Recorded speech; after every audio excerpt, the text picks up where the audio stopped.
All right, we are here to discuss bakeware. So, bakeware is ceramic pieces that can go in the oven. The reason that only some pieces can go in the oven is because bakeware has to be made with grogged clay. When you put a pottery dish in the oven, it's going to expand and shrink as the piece gets hot and cold. So it has to have grog in it to help with what we call thermal expansion.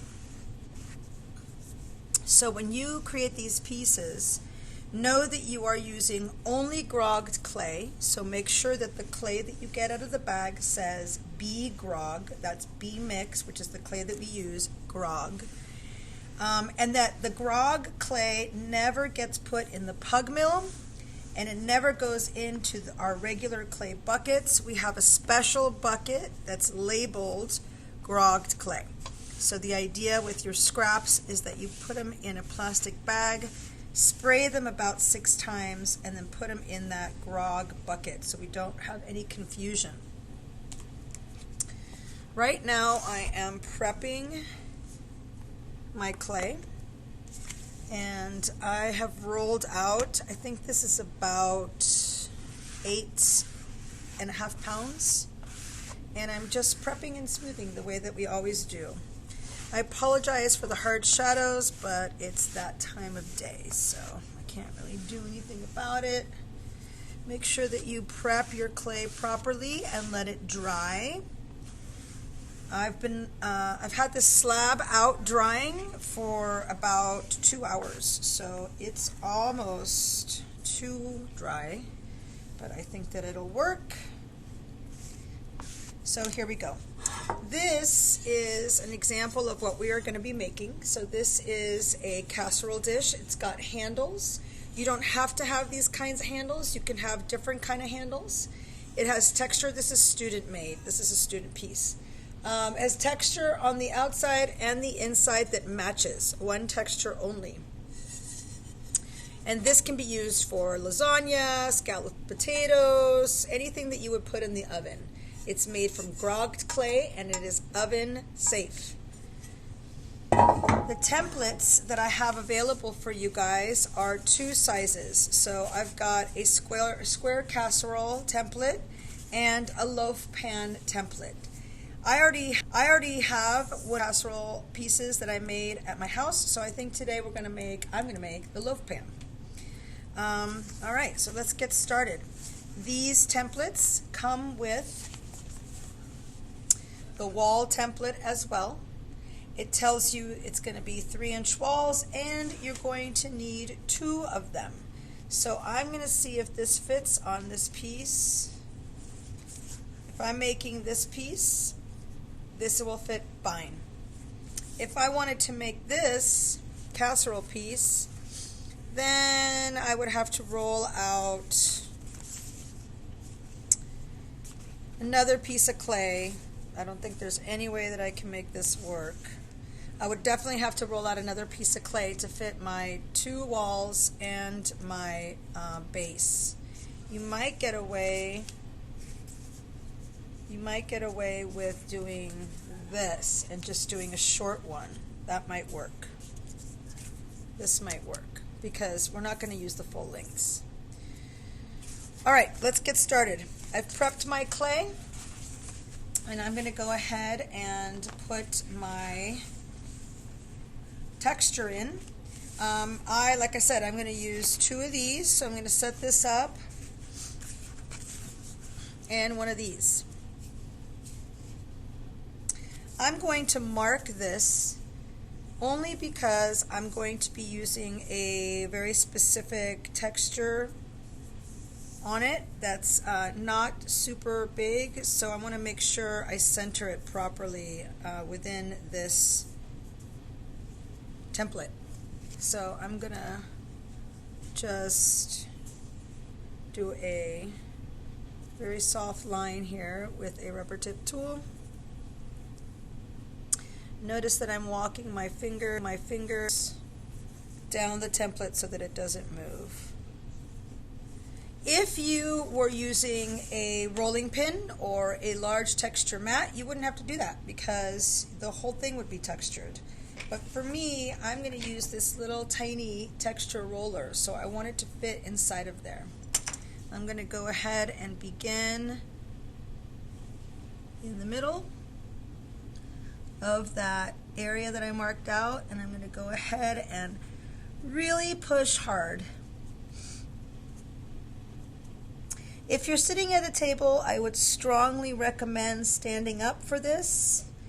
When you roll texture, you really want to put your whole body weight onto it so that you get a good transfer. All right, there's one. And I'm going to line up the next one. And again, I'm pushing really hard so that I get a really nice impression. Normally, I wouldn't have to be so careful as far as my measurements go to get it in this wall area. But since this is a cute little, I haven't used this before, so I kind of wanted to use that. It's pretty nice. It's a good transfer. All right. I'm going to release that from the board because it sticks. There we go. And now my loaf pan. I'm just going to go ahead and cut this now. I'm going to set it back on there inside of my rubber tip tool mark. You know, it stretches a little bit. It stretches when you roll your texture, so it's not going to fit perfectly within there, but good enough. And I'm going to go ahead and start cutting these. Walk your fingers down so that you don't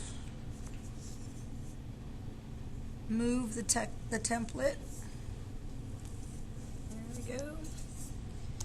You want this to be pretty even because if your walls aren't even, you might have some building issues. Go. There's one.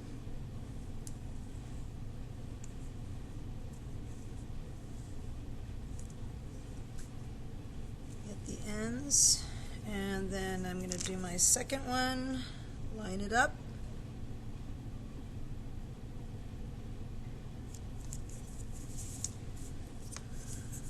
I like to use this straight edge, but if you want to go right up against the template, I suppose you can. I like to have a nice even line though, so I do recommend, using a straight edge.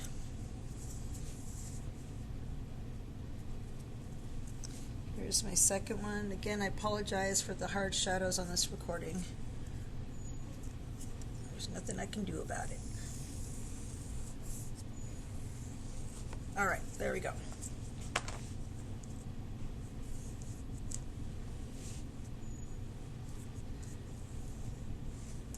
Great.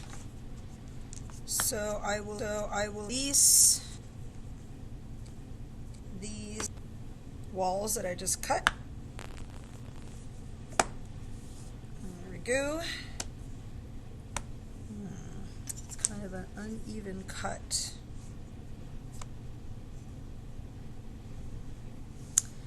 I'm going to shave it, so I'm not going to worry too much about it, but this is a little bit more uneven than I would like, so I'm going to try and even it out a tiny bit. Only the top will get shaved. All right, there we go. So I've got these pieces ready to go here, and then I'm also going to do the same here for my loaf pan. I'm going to go ahead and trace the loaf base because I'm going to put a word in there. I'm not going to put texture this time. I usually put texture in the base, but this time around I'm going to put a word in there.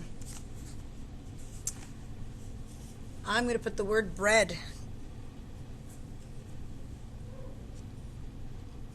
I'm going to center it and really push down. Like I said, my clay is a little drier than I would like, so I got to push down really well. And that's pretty good. Red. And now I'm going to cut this guy out. Here we go. And very carefully follow my template lines.